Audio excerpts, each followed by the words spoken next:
Her new husband was still a stranger when the shot rang out. June Halliday, June Tyndall now, though the name sat on her tongue like something borrowed, had signed the papers that morning in the county clerk's office while Owen stood beside her in his good shirt, hat in hand, not unkind but not familiar either, a practical arrangement. His ranch needed a capable woman. She needed a roof that didn't leak and a future that didn't depend on the charity of cousins who'd run out of patience. They'd said the words the judge required, shaken hands afterward like two people closing a business deal, and driven the long way back to the ranch in polite near silence. She had been carrying the last crate of her things from the wagon when the rider appeared at the end of the lane. Owen went still. She felt it before she understood it, the way a man's whole body changes when danger announces itself. He stepped in front of her without a word, just moved, like stepping in front of her was the most natural thing in the world. She had time to register the glint of lost light off a rifle barrel, time to think she ought to step back, and then the sound cracked across the open land and Owen lurched into her, and they both went down.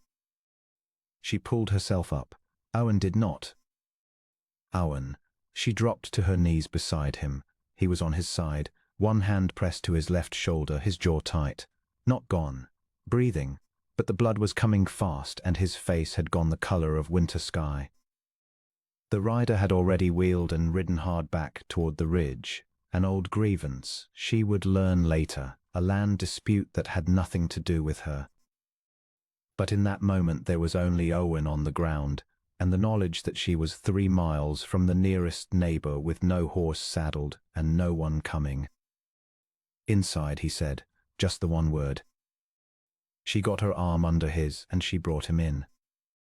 The ranch house was small, but she knew where he kept things. She'd had 1 hour to put her own belongings away and she'd spent it learning the lay of every room, every shelf, because that was what a capable woman did.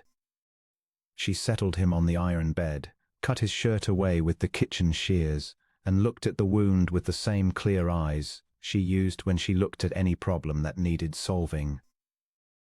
The bullet was lodged. She could not get it out, not without instruments she didn't have. What she could do was stop the bleeding, keep the wound clean, and keep him warm, and she set about all 3 with the methodical calm of a woman who'd decided the alternative was not acceptable. She used her own petticoat, torn into strips, because it was the cleanest cloth available. She boiled water and used the last of the carbolic she found in the cabinet above the sink.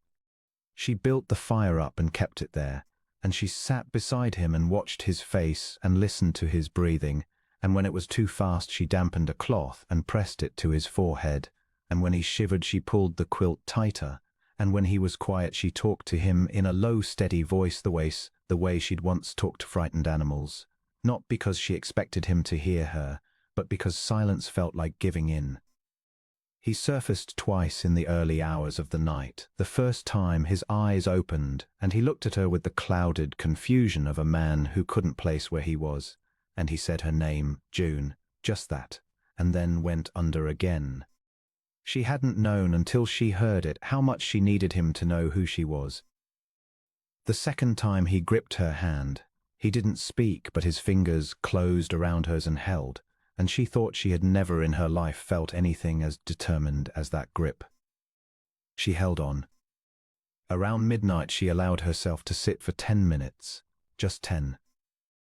She ate a heel of bread she found on the kitchen shelf, drank a cup of water, and looked out the window at the dark prairie and thought about what she knew of Owen Tyndall, that he was 38 years old, that he'd run this ranch alone for 4 years since his brother moved north, that he'd come to her through a letter posted at the general store, carefully worded and honest, making no false promises.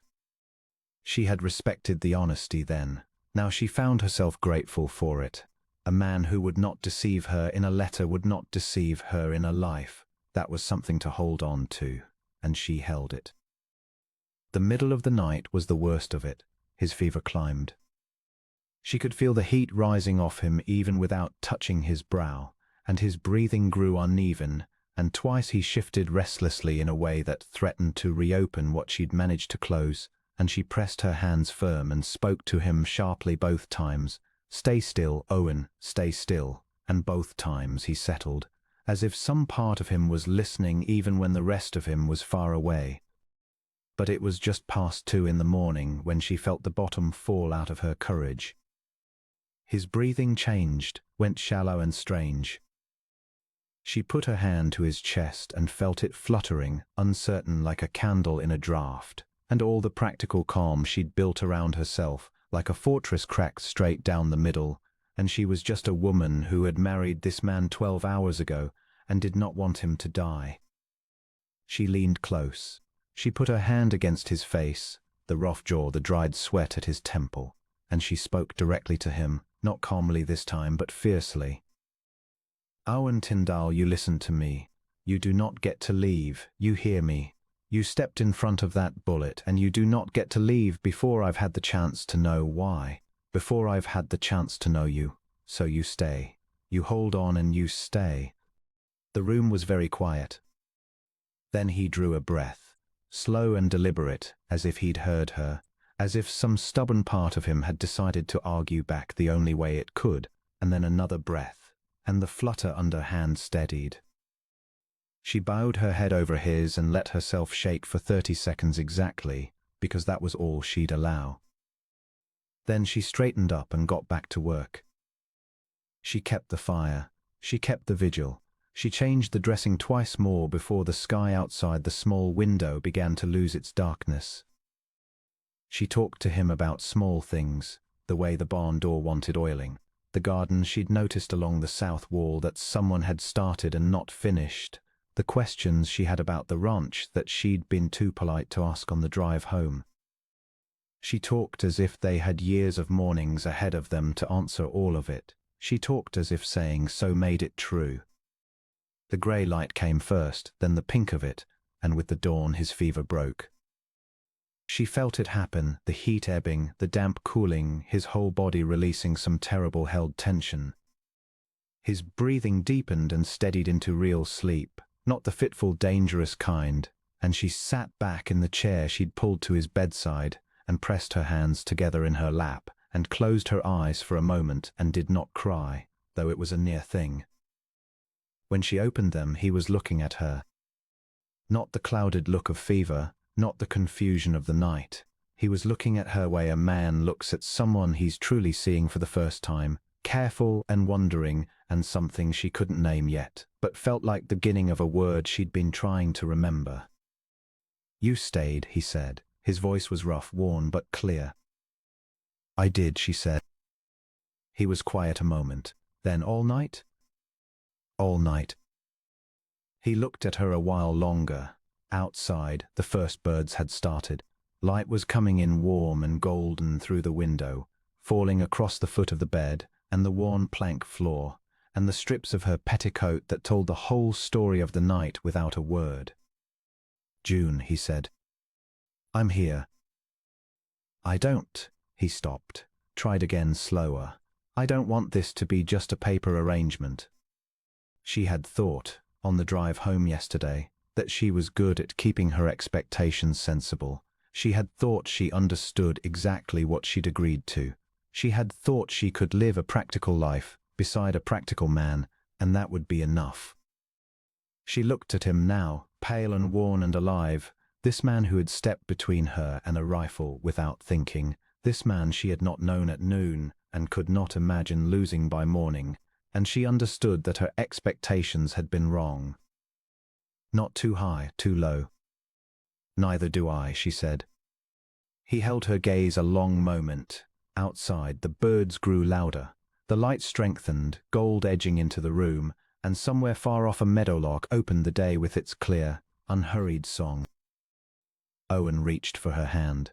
His grip was weak compared to that desperate middle of the night hold, but it was sure and steady and entirely deliberate. She let him take it.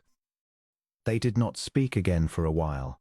There was no particular need. The name June Tyndall, which had sat on her tongue like something borrowed, settled somewhere different now, somewhere it felt like it might belong, as if it had been waiting all along for a night like this to make it hers. Later she would tend the fire, make coffee, send word to the nearest neighbor about the rider on the ridge. There was work ahead and a ranch to learn, and a man to come to know in the slow, honest way that lasting things are built. But in that first morning light, with his hand in hers and the long night behind them, she was already home.